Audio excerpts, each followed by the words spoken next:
আসসালামু আলাইকুম, সবাইকে অনেক শুভেচ্ছা জানাচ্ছি আজকের রেসিপিতে। শুধুমাত্র 2টি উপকরণে তৈরি করা যাবে এরকম একটা বিস্কুট শেয়ার করছি আজকে। সেটা হচ্ছে সুজির বিস্কিট। আর এই বিস্কিটগুলো তৈরি করেছি আমি তেলে ভেজে। তৈরি করা অনেক বেশি সহজ আর সেই সাথে খেতে অনেক বেশি মজার। আর সংরক্ষণ করতে পারবেন এই বিস্কিটটা তৈরি করার পর 1 সপ্তাহের মতো। আজকে সুজির বিস্কিট বানানোর জন্য একটা নিয়ে নিচ্ছি ডিম। তারপর এখানে 1/3 কাপ দিয়ে দিচ্ছি চিনি, পরিমাণ মতো লবণ দিয়ে দিচ্ছি। আর এই ডিম চিনির মিশ্রণটাকে ততক্ষণ মেশাতে হবে যতক্ষণ না চিনিটা গলে যাচ্ছে। তো একটু সময় নিয়ে খুব ভালো করে মিশিয়ে নিয়েছি। তারপর হচ্ছে এখানে 1/4 চা চামচ দিয়ে দিচ্ছি এলাচের গুঁড়া। আর 1 কাপ নিয়েছি সুজি, অল্প অল্প করে দিয়ে দিচ্ছি। আর 1 টেবিল চামচ পাউডার মিল্ক। আমাদের বিস্কিটের ডোটা কিন্তু একটু সফটই থাকবে, তো অল্প অল্প করে দিয়ে আমি এখানে 1 কাপ সুজি মিশিয়ে নিয়েছি। তবে একটা ডিমের সাথে 1 কাপ সুজির বেশি লাগবে না। তারপর হাত দিয়ে ছোট ছোট ডো বানিয়ে বিস্কিটের শেপ দিয়ে দিচ্ছি।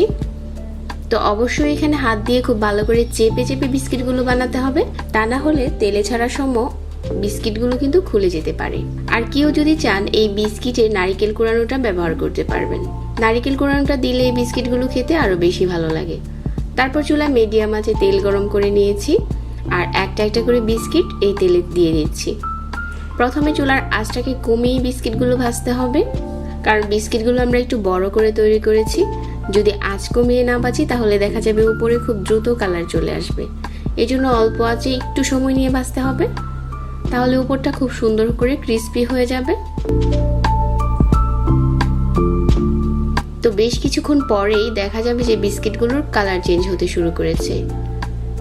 আর এপাশ ওপাশ করে নাড়িয়ে নাড়িয়ে বিস্কিটগুলো ভাজতে হবে। আর বিস্কিটগুলো তেলে ছাড়ার সময় অনেকেরই এই বিস্কুটগুলো খুলে যেতে পারে যদি আমরা খুব ভালো করে চেপে চেপে না বানাই। একটা ডিমের সাথে 1 কাপ সুজির বেশি দেওয়া যাবে না, তাহলেও কিন্তু বিস্কিটগুলো ভালো হবে না। তো বেশ কিছুক্ষণ পর আমার এখানে বিস্কিটগুলো ভাজা হয়ে গেছে। তারপর হচ্ছে তেল ঝরিয়ে উঠিয়ে নিচ্ছি।